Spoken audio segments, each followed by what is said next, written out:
Hello everyone, welcome to my channel Education to Awareness, and we are going to study production management. As in the previous two lecture we have already studied what is production planning and control, what are its objective, what are the factors that affect it. ठीक है, तो हम पहले ही पढ़ चुके हैं कि हमारा उत्पादन नियोजन और नियंत्रण ये आपका क्या होता है। ठीक है, इसके उद्देश्य क्या होते हैं और कौन से कारक होते हैं जो इसको प्रभावित करते हैं। ठीक है, next we are going to see functions of production planning and control. ठीक है, कि इसके कौन कौन से आपके पार्ट्स होते हैं। तो इसमें देखिए, सबसे पहले तो इसको दो पार्ट में डिवाइड किया जाता है। पहला है प्रोडक्शन प्लानिंग, दूसरा है production control. First is production planning, second is production control. अब प्रोडक्शन प्लानिंग के अंदर में 4 कैटेगरी है, प्रोडक्शन कंट्रोल के अंदर 4 कैटेगरी है। Under production planning we have planning, routing, scheduling and loading. ठीक है, कि प्लानिंग, ठीक है, आपका राउटिंग, शेड्यूलिंग, लोडिंग, ठीक है, ये आपका आ जाता है प्रोडक्शन प्लानिंग में। फिर जब हम बात करते हैं प्रोडक्शन कंट्रोल की, तो प्रोडक्शन कंट्रोल में आपका आ जाता है dispatching, following up. Following up को हम प्रोग्रेसिंग भी कहते हैं, फॉलोइंग अप भी कहते हैं, प्रोग्रेसिंग भी कहते हैं, इंस्पेक्शन एंड करेक्टिव। ठीक है, इंस्पेक्ट करना और फाइनल जो भी उसको करेक्शन करना हो वो करेक्शन करना। तो ये आपके इसके पार्ट्स आ जाते हैं। ठीक है, तो देख लें इसको हिंदी में हम क्या कहते हैं। ठीक है, प्लानिंग जो है हमारा ये आ जाता है नियोजन। ठीक है, राउटिंग जो है उसको रूटिंग कहते हैं हिंदी में, इंग्लिश में हम राउटिंग कहते हैं, इंग्लिश में हिंदी में हम रूटिंग कहते हैं। लोडिंग, किसी चीज़ को लोड करना, ठीक है, इंग्लिश में भी लोडिंग कहते हैं, हिंदी में भी लोडिंग कह रहे हैं। शेड्यूलिंग है ना, किसी चीज़ को आपका क्या करना, शेड्यूल करना, हिंदी में अब इसे शेड्यूलिंग कहते हैं। डिस्पैचिंग, डिस्पैचिंग को हम हिंदी में कह रहे हैं प्रेषण, डिस्पैचिंग इन नोन एज प्रेषण। फिर फॉलोइंग अप या प्रोग्रेसिंग है ना, प्रोग्रेसिंग यानी कि प्रगति करना, तो प्रोग्रेसिंग को हम कह रहे हैं प्रगति। ठीक है, और लास्ट में आ गया इंस्पेक्शन, इंस्पेक्शन को हम कहते हैं हिंदी में निरीक्षण। तो होप आपको इंग्लिश और हिंदी में आपको ये टर्म्स जो हैं आपके वो क्लियर हो गए होंगे। So starting with planning, as you can understand from the name, we have to plan something. So in terms of production, what it means, it involves determining the quantity of products to be produced, associated cost है ना, what is the product, what is the cost involved for the same based on the sales forecast, यानी according to how much sale it is happening, according to that you have to decide.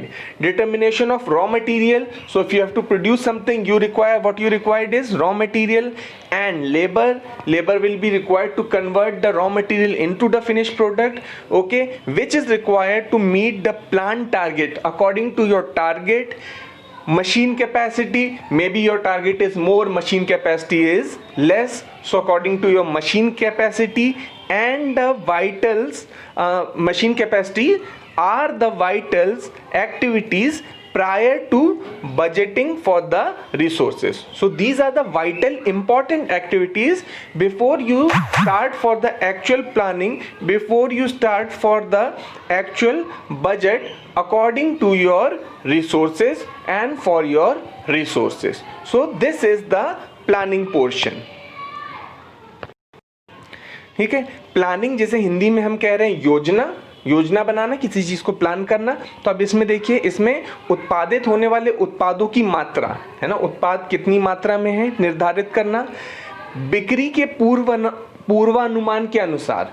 ठीक है, तो कितनी बिक्री हो रही है उसके पूर्वानुमान के अनुसार आपको डिसाइड करना होगा कि आपका जो उत्पाद है वो कितनी मात्रा में आपका उत्पादन होगा और उससे संबंधित लागत। ठीक है, कि उसमें फिर उस आपका जो पूर्वानुमान है बिक्री का, उसके अकॉर्डिंग आप जो उत्पादन कर रहे हैं उसकी कितनी लागत आएगी। ठीक है, योजना जिसमें हम उत्पादित होने वाले उत्पादों की मात्रा निर्धारित करना और बिक्री के पूर्वानुमान के आधार पर संबंधित लागत को शामिल करना। ठीक है, नियोजित लक्ष्यों और मशीन की क्षमता को पूरा करने के लिए आवश्यक कच्चे माल और श्रम का निर्धारण। ठीक है, तो अब देखिए, हो सकता है कि आपको जो उत्पादन चाहिए है ना, आपकी जो बिक्री हो रही है उसके पूर्वानुमान के अनुसार आपको उत्पादन ज़्यादा चाहिए, मगर आपकी जो मशीन की क्षमता है वो कम है। ठीक है, तो उसके हिसाब से या तो आपको मशीन की क्षमता आपको बढ़ानी पड़ेगी, ठीक है, और नहीं तो फिर आपको उसी हिसाब से जो आपका जो समय है उस समय को बढ़ाना पड़ेगा, ताकि आपका जो टारगेट है ना, आपका जो लक्ष्य है उत्पाद का वो आपका पूरा हो सके। ठीक है, इसके अलावा जब हमने ये इतना आपका क्या कर लिया है, योजना बना ली है, फिर आगे की योजना जो होगी कि हमें कौन सा कच्चा माल इसके लिए आवश्यक है। ठीक है, श्रम यानी कि लेबर है ना, क्या जो हमारे जो श्रम हमें चाहिए, जिस प्रकार का हमें स्किल चाहिए श्रम में, वो हमारे पास है कि नहीं है, श्रम के लिए हमें जो लोग चाहिए वो हमारे पास है या नहीं है। ठीक है, इसके साथ फिर निर्धारण संसाधनों के लिए बजट से पहले महत्वपूर्ण गतिविधियां ये हैं। ठीक है, तो एक बार जब आप बजट पे ना, जब पूरा बजट आप ले रहे हैं अपने का, तो बजट से पहले ये सारी आपकी गतिविधियां हैं जो आपके लिए महत्वपूर्ण हैं, जिसमें आपको आपका जो बिक्री हो रही है उसका पूर्वानुमान लगाना पड़ेगा, उत्पाद की मात्रा आ जाएगा, लागत शामिल हो जाएगी, मशीन की क्षमता आ जाएगी, आवश्यक श्रम आ जाएगा। ठीक है, ये सारी चीजें इसमें आपकी आ जाएंगी। ठीक है, तो अब प्लानिंग के बाद जो हमारी अगली चीज आ जा रही है प्रोडक्शन प्लानिंग कंट्रोल में, that is known as routing और routing. Okay, now it is the method of determining the chain of operations to be carried out in production line to complete the assembling of the products. So we can say basically the raw material is machined and the raw material is assembled to make a finished product.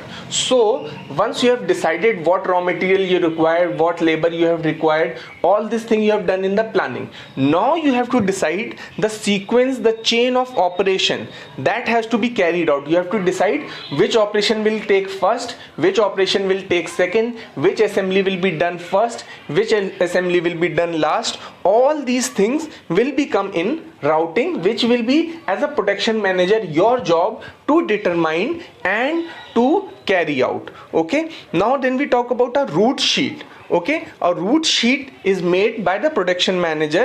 It is a document giving guideline and information for conversion of raw material into finished product. After all your planning has been done, then you will come for the route sheet, where you have to prepare the guidelines to convert the raw material into the finished product. At first you have planned, now you are doing how it is going to be done. Okay, ठीक है, हिंदी में हम कहते हैं इसे routing, या उत्पादों की कोदांतरणों को पूरा करने के लिए उत्पाद लाइन में किए जाने वाले संचालन की श्रृंखला का निर्धारण करने की विधि है। तो अब हमें जो उत्पाद है उसका एक कोदांतरण करना है, यानी कि उसको एक हमारा जो प्लान है उसके हिसाब से मैन्युफैक्चर करना है।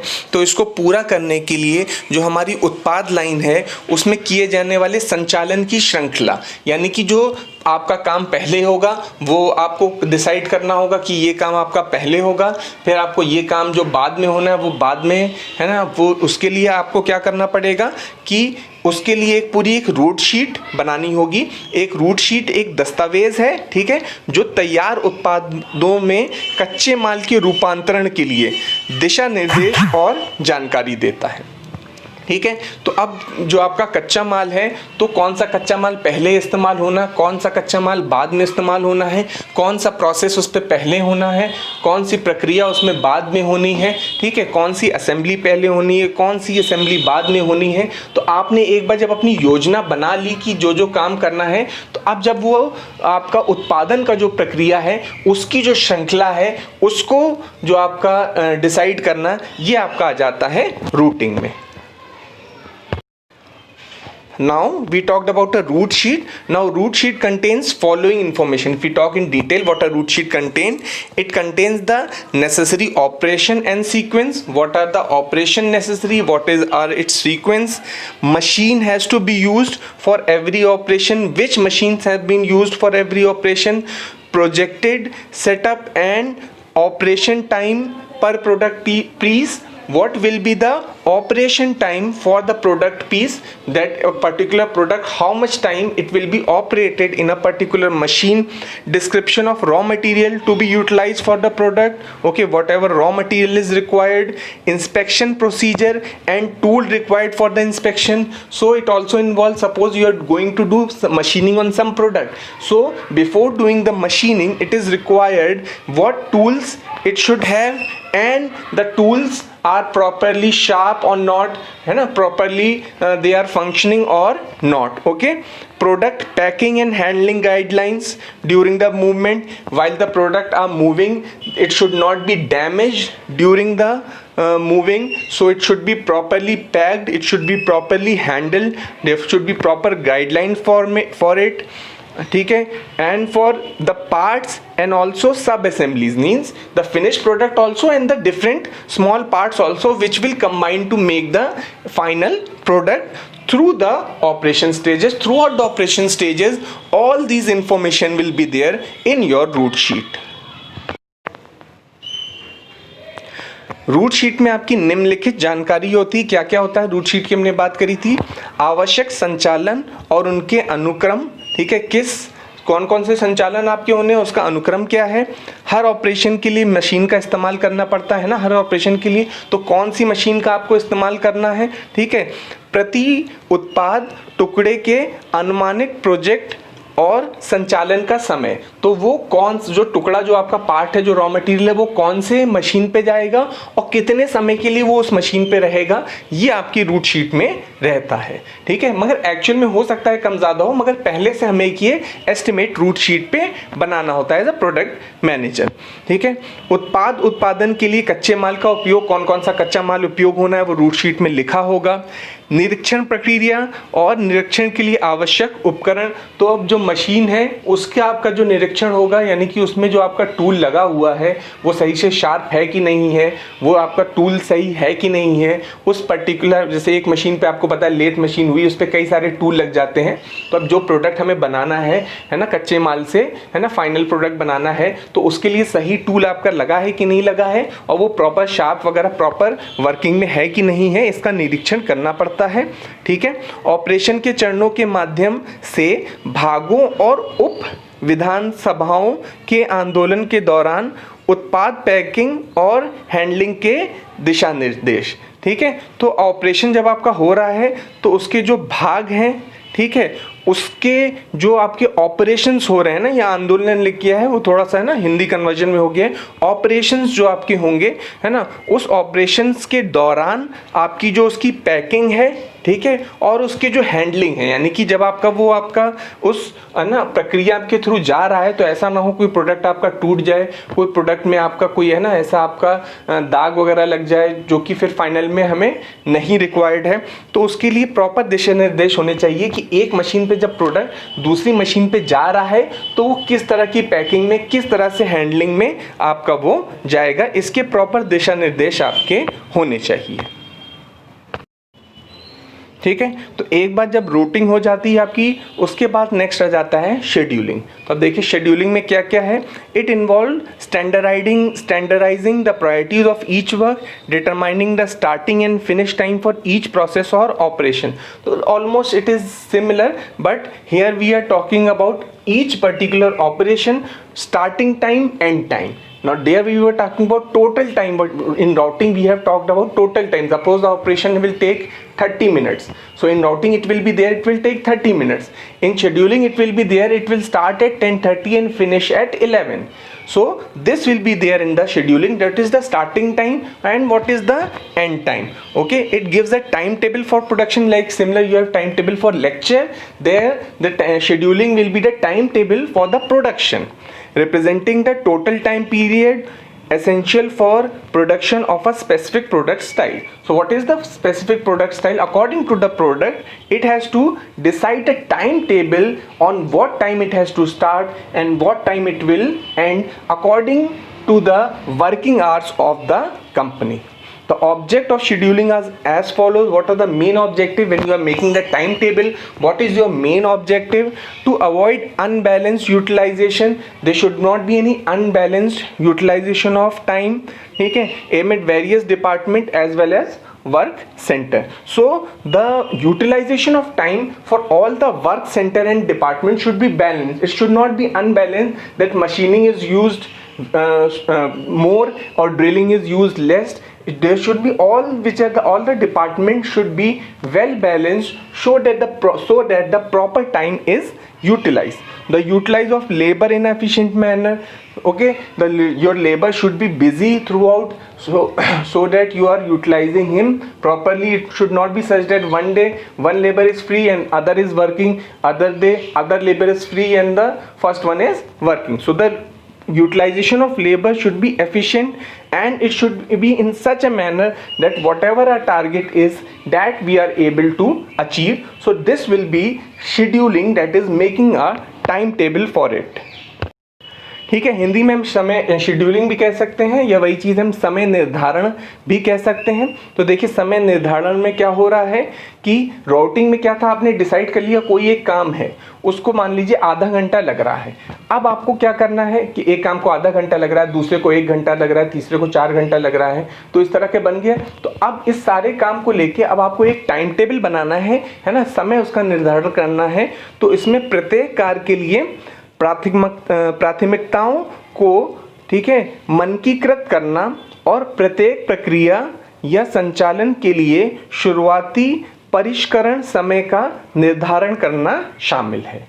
ठीक है, तो सिंपल वे में समझ सकते हैं कि हमें एक टाइम टेबल बनाना है कि कौन सी प्रक्रिया कब शुरू हो रही है, कब खत्म होगी, हमें कितना, कौन सी प्रक्रिया कितना समय ले रही है. ये हमें किससे पता चल गया, राउटिंग से पता चल गया.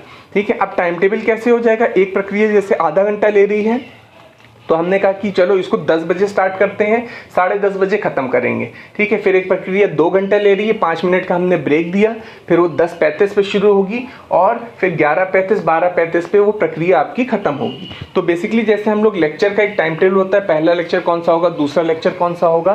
ठीक है, वैसे ही एज अ प्रोडक्शन मैनेजर आपका जो उत्पाद हो रहा है, उस उत्पाद का आपको क्या करना है, एक टाइम टेबल बनाना है. यह उत्पादन के लिए एक समय सारणी है ना, टाइम टेबल है, एक विशिष्ट उत्पाद शैली के उत्पादन के लिए आवश्यक है कि कुल समय अवधि का प्रतिनिधित्व करे. यानी कि जो कुल आपका समय है, उस समय में आपका जो सारा वर्क है वो आपको हो जाना चाहिए. आपका जो है ना लंच वार भी उसमें होगा. तो आपको जो अपनी समय सारणी है वो इस प्रकार आपकी बनानी पड़ेगी. समय निर्धारण के उद्देश्य इस प्रकार हैं. बेसिक इसके उद्देश्य क्या होते हैं, विभिन्न विभागों के साथ कार्य केंद्रों के बीच समय के असंतुलित उपयोग से बचने के लिए. यानी कि समय का जो उपयोग है वो आपको बिल्कुल संतुलित रूप में करना है ना. मशीन्स का उपयोग, लेबर का उपयोग बिल्कुल आपको संतुलित रूप में करना है. वो असंतुलित नहीं होना चाहिए कि कभी कोई मशीन खाली पड़ी है, कभी किसी मशीन पे बहुत ज़्यादा लोड पड़ रहा है, कभी कोई लेबर खाली पड़ा है, कभी है ना वही उसी लेबर पे बहुत ज़्यादा लोड पड़ रहा है. तो वर्क आपका जो है वो एक संतुलित होना चाहिए. उसी के लिए जैसे नहीं जो टाइम टेबल भी बनता है उसमें होता है कि ऐसा ना हो एक ही टीचर के लेक्चर सारे एक ही दिन हो जाएं, तो वो अलग अलग दिन रखे जाते हैं ताकि वो संतुलित हो. अगर वो एक ही दिन सारे लेक्चर हो जाएंगे तो वो कैसा हो जाएगा, आपका असंतुलित हो जाएगा. ठीक है, तो एक कुशल तरीके से श्रम का उपयोग करने के लिए, ठीक है, जिससे कि अल्टीमेटली हमारा जो लक्ष्य है ना, वो लक्ष्य यानी कि जो हमारा एक टारगेट है वो आपका, उसकी लक्ष्य की प्राप्ति हो सके, टारगेट हम अपना अचीव कर सकें. ठीक है, now we come to the part of loading.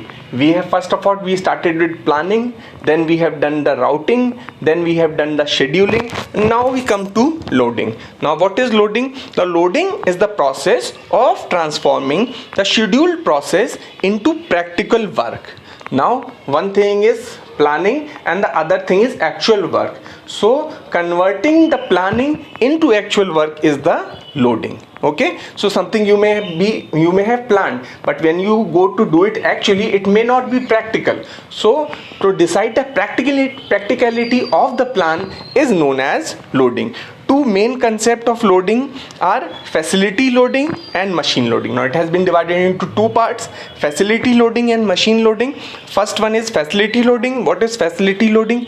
It is the loading of work center and deciding which kind of jobs allocated to which machine. So facility loading, we have to decide the loading of the work center, ठीक है, in which you have to decide which kind of job will be allotted to which machine. So this product has to be drilled, so it will go to the drill shop. This product has to be mill, it will go to the milling shop. Similarly, this I'm giving simple example. There you may get some complex problems, so you have to decide that the raw material is going to which particular machine. Second is machine loading. Now what happens in machine loading? It is the process of allocating specific jobs to machine or worker based on premises and capacity utilization. So according to the capacity, according to your priority, you have to allocate specific jobs to machine and worker. Now this worker is going to perform this operation on this machine, so this will be the machine loading part. Okay, this worker is going to perform this work on this particular job on this particular machine. Okay, a machine loading chart has to be made to demonstrate the planned utilization of machine and worker. Now this will show at what time which machine is working and what is the worker, है ना, who is the worker who is working on that particular machine. So at any particular time, if you see a loading chart, the loading chart will show you that at that time which machine is busy and at that machine what product is being machined and who is the worker who is operating that machine. ठीक है, तो हिंदी में वैसे loading कहते हैं. तो loading में देखिए क्या होता है, अनुसूचित प्रक्रियाओं को व्यवहारिक कार्य में बदलने की प्रक्रिया है. तो जो हमने एक आपका योजना बना ली है, उस योजना को हमें व्यवहारिक रूप से किस तरह से करना है, ये हम लोडिंग में आपका डिसाइड करेंगे. ठीक है, क्योंकि हो सकता है कि जो आपने योजना बनाई हो वो उतनी ज़्यादा जब है ना उसको व्यवहारिक बनाया जाए तो उसमें हो सकता है कुछ आपके बदलाव करने पड़े. तो वो जो बदलाव होंगे वो बदलाव आपके किस में आ जाएंगे, लोडिंग में आ जाएंगे. तो लोडिंग पे फिर दो आपकी मुख्य कैटेगरी होती है, अवधारणाएं होती हैं, सुविधा लोडिंग और मशीन लोडिंग. ठीक है, तो सुविधा लोडिंग की जब बात करते हैं हम, तो सुविधा लोडिंग जो आपकी होती है यह कार्य केंद्र का लोडिंग है और यह तय करना कि किस मशीन पर किस तरह के काम आवंटित किए जाने हैं.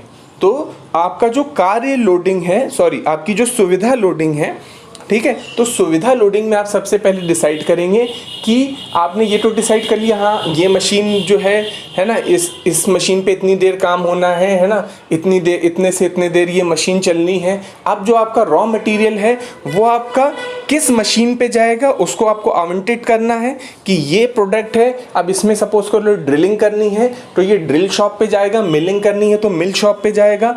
तो कौन सा जो आपका रॉ मटेरियल या ये ड्रिलिंग करने के बाद ये फिर किस शॉप पे जाना है. ठीक है, तो कौन सा प्रोडक्ट किस मशीन पे जाना है, पहले तो आपको ये डिसाइड करना पड़ेगा. ठीक है, फिर दूसरी चीज़ आती है मशीन लोडिंग, या मशीनों या श्रमिक को प्राइमेसी और क्षमता को उपयोग करने के आधार पर विशिष्ट नौकरियों को, विशिष्ट काम को आवंटित करने की प्रक्रिया है. ठीक है, तो ये किस तरह से होगा, यानी कि जो प्रोडक्ट है, ठीक है, वो किस मशीन पे गया, उस मशीन पे कौन सा वर्कर आपका काम कर रहा था, ये आपका एक तरह से कहते हैं एक लोडिंग चार्ट होगा जिसमें आपका ये लिखा होगा. मशीनों और श्रमिकों के नियोजित उपयोग को प्रदर्शित करने के लिए एक मशीन लोडिंग चार्ट बनाया जाता है. ठीक है, तो अब मशीन लोडिंग चार्ट में क्या आपको दिखा रहा है, मशीनों और श्रमिक के नियोजित उपयोग को, यानी कि प्रॉपर तरीके से उनका हम किस तरह से उपयोग कर रहे हैं, ये आपका एक लोडिंग चार्ट में दिखेगा. तो जैसे मैंने बताया कि अगर आप लोडिंग चार्ट देखेंगे, है ना, तो उससे आपको पता चलेगा कि एक पर्टिकुलर पार्ट वो आपका कौन सी मशीन पर है. ठीक है, उसके बाद उस मशीन पे कौन आपका काम कर रहा है. ठीक है, ये सारी चीज़ें जो हैं वो आपको लोडिंग चार्ट से आपकी पता चलेंगी कि जब आप किसी भी समय पे, है ना, जैसे टाइम टेबल में एक तरह से कह सकते नहीं होता कि ये टाइम टेबल है ना, ये सब्जेक्ट है, अब ये सब्जेक्ट किस टीचर को अलॉटेड है ना, वो आपको जो है ना, यहाँ पे जैसे टाइम टेबल के भी पार्ट्स डिवाइड कर दिए. जैसे आपने देखा होगा आपका टाइम टेबल होता है, ऊपर आपके सब्जेक्ट्स लिखे होते हैं और नीचे जो सब्जेक्ट के साथ टीचर का नेम लिखा होता है. तो एक तरह से कह सकते हैं ऊपर जो सब्जेक्ट लिखे हैं वो आपका शेड्यूलिंग हो गया, और ठीक है, नीचे जो टाइम टेबल जो आपका टाइम टेबल में सब्जेक्ट सब्जेक्ट के साथ टीचर का नाम है। ये पार्ट आपका कौन सा हो गया, लोडिंग चार्ट हो गया, कि जिसमें बताया जा रहा है कि कौन सा सब्जेक्ट कौन सा टीचर पढ़ाएगा, तो ये चीज़ें कौन सा मशीन कौन सा वर्कर चलाएगा और उस पर कौन से पार्ट हैं, वो सारी चीज़ें आपको लोडिंग से पता चलती हैं। After that, next we come to dispatching. So what is dispatching? It is defined as making the production related activities in a dynamic manner. So now we have to decide that all the activities which are happening, it should be in a very active, in a very dynamic manner. Okay, it also compares actual work progress of the work with the planned progress. So first we have done the planning, then we have done the scheduling, then we have done the routing, then we have done the loading. Now we have to see that when the work is actually happening, whether or not it is happening according to our plan. So in dispatching we will check that whatever the progress of the work, whatever the progress of the production, whether or not it is happening according to our plan, according to our time. Okay, so if we see the functions of dispatching, so if we see the actual what is the function of dispatching, so it is ensuring smooth flow of raw material and other accessories from stores to first production operation and so on. So first of all, the movement of the material, raw material, should be smooth. By smooth what we mean, that it should not be there that one machine is waiting, now there is no raw material, or once the product, one part of the machine is been completed, then the other machine is busy. So it should be smooth. As soon as one process is finishing, the other process should start. As soon as one raw material has been converted, the other should start. So this flow should be in a continuous smooth manner.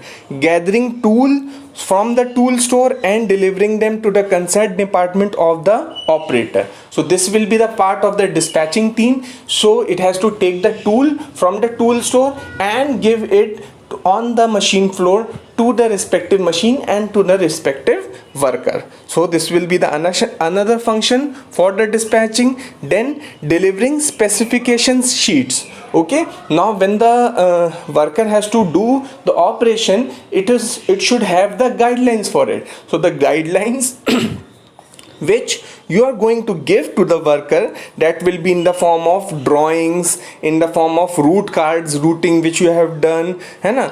These all will be given in the, this will be the job of the dispatching team to give all these details to the worker so that he can manufacture the product as per the specification which has been given to them.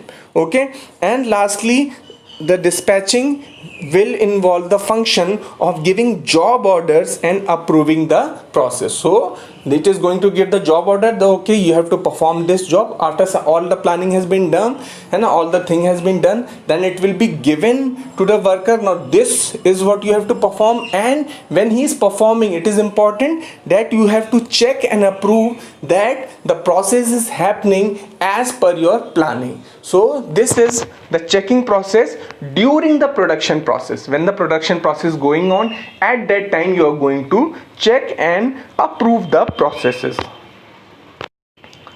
ठीक है, dispatching को हम हिंदी में कहते हैं प्रेषण. ठीक है, इसमें क्या करते हैं हम, देखिए है ना, हम लोग आपका योजना बना चुके हैं, उसकी शेड्यूलिंग कर चुके हैं, राउटिंग कर चुके हैं. ठीक है, उसके बाद देखिए अब हम जो आपका डिस्पैचिंग होता है यानी कि प्रेषण होता है, इसमें क्या करते हैं, इसे उत्पादन संबंधी गतिविधियों को गतिशील तरीके से बनाने के रूप में परिभाषित किया जाता है. गतिशील होना चाहिए यानी कि जो आपकी प्रोडक्शन की गति है, यानी कि उत्पाद की गति है, वो रुकनी नहीं चाहिए, है ना. ऐसा ना हो कि एक प्रोडक्ट बनाया फिर आप, है ना, उसको बनाने के बाद दूसरी मशीन बिजी है तो बैठे हुए हैं, या जैसे नहीं, एक कहते हैं बैकअप होना चाहिए, लाइट चली गई तो जनरेटर वगैरह होना चाहिए. तो ये चीज़ है कि आपका जो उत्पादन की प्रक्रिया है वो गतिशील होनी चाहिए, उसकी गति आपकी रुकनी नहीं चाहिए, यूनिफॉर्म वे में होना चाहिए. यह योजनाबद्ध प्रगति के साथ कार्य को वास्तविक प्रगति को भी संकलित करता है कि आपने जो योजना बनाई थी और जो वास्तविक रूप में कार्य हो रहा है, तो जो योजना बनाई थी उसके रूप में वास्तविक कार्य हो रहा है या नहीं हो रहा है, ये चीज़ आपको डिस्पैचिंग में चेक करनी पड़ेगी। ठीक है, तो अब और हम इसको ब्रॉड वे में देखें कि प्रेषक जो होता है उसके क्या क्या कार्य हैं।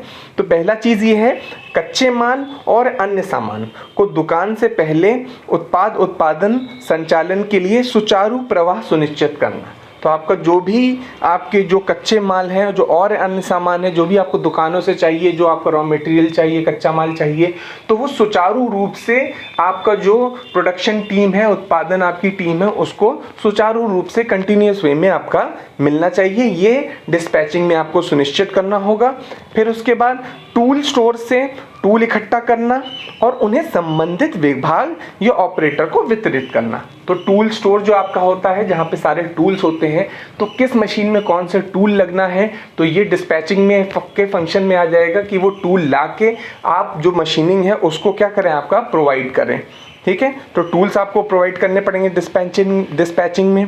फिर संबंधित विभागों के विनिर्देश चित्र और रूट कार्ड वितरित करना होगा। अब डिस्पैचिंग में आ जाएगा जितनी आपने जो प्लानिंग बनाई है। अब ऐसा नहीं है प्लानिंग बना के सब आपने अपने पास रख लिया, भाई प्लानिंग बना के वो प्लानिंग आपको वर्कर को देनी पड़ेगी, है ना, जो आपका फोरमैन होगा उसको देनी पड़ेगी, है ना, जिसके अकॉर्डिंग वो जो आपकी रिक्वायरमेंट है, आपकी जो प्लानिंग है उसके हिसाब से काम कर सके। तो यहाँ पे समझ पा रहे होंगे आपने जो कुछ प्लान किया है ना, जो आपका रूट शीट बनाई है ना, वो रूट शीट जो आपकी उसकी ड्राइंग्स वगैरह हैं और सारी जो डिटेल है, भाई इतने टाइम में तुम्हें इसको करना है, इतना टाइम इस पे लगना चाहिए। ऐसा ना हो वर्कर को दे दिया वो 1 घंटे में से ना जो आधे घंटे के ड्रिलिंग का काम है वो 2 घंटे से ड्रिलिंग ही कर रहा है। तो अगर आपने ये सब प्लानिंग पहले से कर रखी है तो उसको वो प्लानिंग दे देंगे तो उसको पता होगा कि हाँ ये आधे घंटे में करना है। अब थोड़ा बहुत जो प्लस माइनस होगा वो चीज़ आपको फिर ऑन द फील्ड आपको क्या करनी पड़ेगी, मैनेज करनी पड़ेगी। ठीक है, और फिर नौकरी के आदेश देना, प्रक्रियाओं को मंजूरी देना। तो अब वही बात है, नौकरी का मतलब यहाँ पे ये है कि जो भी आपके जो काम हो रहे हैं, ठीक है, उसका आपको आदेश देना कि हाँ भैया तुम्हें ये काम करना है, तुम्हें ये काम करना है। और फिर जब वो काम होंगे तो उनको मंजूरी देना कि हाँ ये काम सही हो रहे हैं। तो अब यहाँ पे डिस्पैचिंग में ये भी आ जाएगा कि आपने उसको प्लान दे दिया। अब उसके बाद ये भी नहीं है कि आपने प्लान दे दिया, ड्राइंग दे दी, हाँ भैया बनाओ और आप फिर चले गए। आपको वहाँ पे देखना पड़ेगा कि जो प्लान आपने दिया है, जो टाइम शेड्यूल आपने दिया है ना, उसके हिसाब से काम हो रहा है या नहीं हो रहा है, इस चीज की मंजूरी आपको देना पड़ेगा, जो कि आपका प्रेषण में आपका आ जाएगा। ठीक है, नेक्स्ट बात करते हैं प्रोग्रेसिंग। तो प्रोग्रेसिंग में देखिए क्या क्या आ जाएगा। Progressing comprises activities like status reporting, okay, attending to bottleneck process in production line and eliminating them, controlling deviations from the plant performance level, monitoring and follow up progress of work in all stages of production, coordinating with the store, tool room, purchase, maintenance department, okay, revising the production plan and replanning if necessary. Now once you have done the scheduling, okay, once you have done the scheduling, okay, after that then you have to see that the dispatching is being done, the work is distributed. Now as the work will progress, you will have to see that there are no problem. Bottleneck means that there is a problem and the work has stopped. So if the work has stopped, what is the reason, why has the work stopped? You have to go there, you have to remove that bottleneck, you have to eliminate the problem, okay, you have to control the deviation if the time is taking more, if there is some the raw material is not very standard, so according to that you have to change your plan, okay, you have to monitor everything, you have to coordinate with everyone, okay, it is your responsibility. If some tool breaks, then you have to provide the tool, है ना, if there is some problem with the machine, lubrication is required, if there is coolant is not there, all this thing you have to ensure proper coordination with every department, tool, purchase, maintenance, everything you have to see that if suppose some product has broken, so you take a new tool and then you tell the purchase department that you have to, that one tool is already broken, I have taken the last piece, so you have to purchase this. So if you are not coordinating well, then you are going to face this problem in the future. Okay, and suppose if something is problem, then you have to revise everything, and if necessary you have to replan. Okay, so all these things you have to carry out if there are some problems. If there is no problem, everything is going smooth, then there will be no job of the progressing. Everything is going smooth, everything is happening to dispatching, then progressing will not be required. But if there is even a slight problem, then according to progressing you have to ensure all these coordination to proper work. ठीक है, तो देखिए प्रगति में क्या होता है, ठीक है, प्रोग्रेशन को हिंदी में हम कह रहे हैं प्रगति। तो अब जब आपका कार्य प्रगति ही पे है तो उत्पादन लाइन में हो सकता है आपकी कुछ अड़चन प्रक्रियाओं में आपकी शामिल हो, तो उन अड़चनों को आपको ख़त्म करना होगा। ठीक है, उसके बाद नियोजित प्रदर्शन स्तरों को, विचलन को नियंत्रित करने, ठीक है, तो आपका जो भी प्रदर्शन हो रहा है उस पर आपका टोटल कंट्रोल होना चाहिए, नियंत्रण होना चाहिए। उत्पादन के सभी चरणों के काम की प्रगति की निगरानी, है ना, वही डिस्पैचिंग में भी आप कर रहे थे वो चीज़, है ना, प्रोग्रेसिंग में खासकर इस रिस्पेक्ट में आ जाता है कि कोई प्रॉब्लम, कोई अड़चन तो नहीं आई है। ठीक है, अनुवर्ती कार्रवाई करना, ठीक है, कि वो एक कोऑर्डिनेशन करना, अनुवर्ती कार्रवाई करना यानी कोऑर्डिनेशन करना, स्टोर में, टूल में, ठीक है, परचेज में, सारी चीज़ों में, है ना, कि ये वो सारी गतिविधियां इसमें शामिल हो जाएंगी कि कोई टूल टूटा तो आप नया टूल स्टोर रूम से मंगाएं, लाएं, है ना, और फिर आपका परचेज में बताएं कि नहीं, जैसे कि अब लास्ट टूल यूज़ हो गया है, टूट गया था, अब नया टूल परचेज होना पड़ेगा, ताकि कोई भी आपके वही जो काम चल रहा है गतिशील तरीके से चले, इसमें कोई अड़चन ना आए।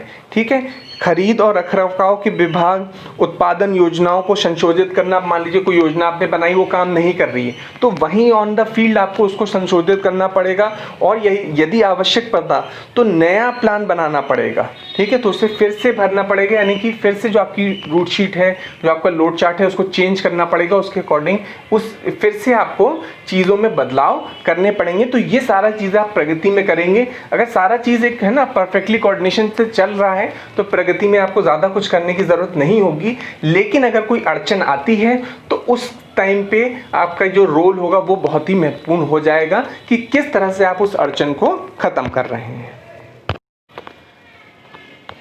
ठीक है, तो लास्ट पार्ट अब आ गया इंस्पेक्शन, हमारा 7th इंस्पेक्शन पार्ट, ये लास्ट है ना, according to your syllabus also.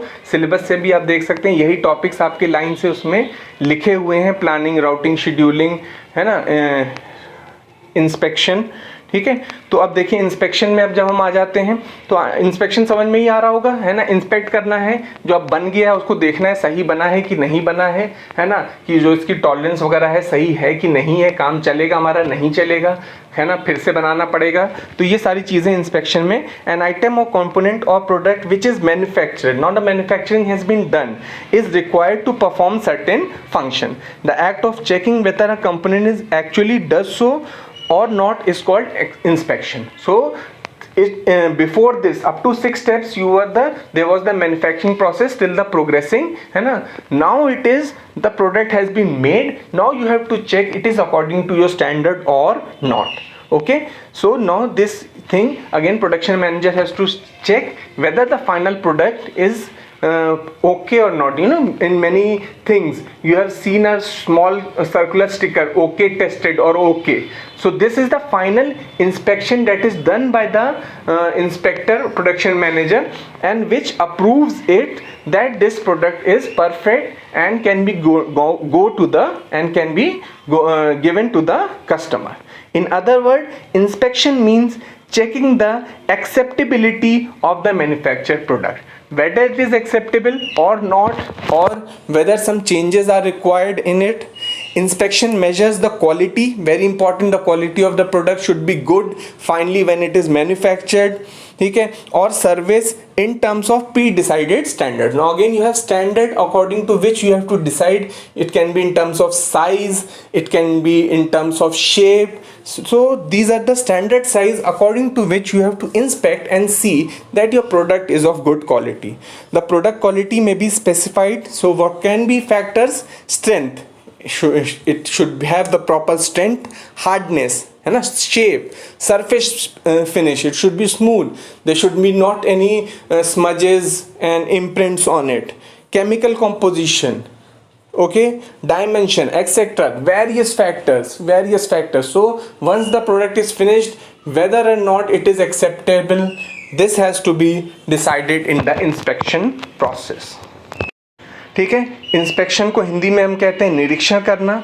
ठीक है. एक आइटम या घटक या उत्पाद जो निर्मित होता है, ठीक है, कुछ कार्य को करने के लिए, है ना, आवश्यक होता है कि उसमें उसकी कुछ आपकी प्रॉपर्टीज़ होते हैं, उसके कुछ गुण होते हैं, जो कार्य होते हैं जो उसे करना होता है. तो वो आवश्यक कार्य वो कर पा रहा है या नहीं कर पा रहा है, या जांचने का कार्य कि कोई घटक वास्तव में ऐसा करता है या नहीं, निरीक्षण कहा जाता है. कि जो भी आपका जो उत्पाद है, घटक है, वो आपका बताया हुआ कार्य कर पा रहा है, आपके स्टैंडर्ड के अकॉर्डिंग है या नहीं. दूसरे शब्दों में निरीक्षण का अर्थ है निर्मित उत्पाद की स्वीकार्यता को जांच करना. कि वो भाई आपने तो बना दिया है ना, अब कस्टमर के पास जाएगा, वो उसको स्वीकार करेगा कि नहीं करेगा. भाई नहीं करेगा तो फिर वो तो आपकी इतनी सारी आपकी जो मेहनत है वो बेकार गई. तो आप पहले ही चेक कर लो. अगर थोड़ी बहुत प्रॉब्लम है, भाई वही चीज़ नहीं, सर्विस रिक्वायर्ड है, कोई इलेक्ट्रॉनिक पार्ट है, कुछ है, तो वो आप पहले ही कर लो कि बाद में कस्टमर उसकी फिर गारंटी वारंटी क्लेम करेगा, है ना, वो आपके लिए खर्चा बढ़ेगा. ठीक है. तो इसलिए बहुत ही महत्वपूर्ण है कि आप उसकी स्वीकार्यता को जांच लें. ठीक है.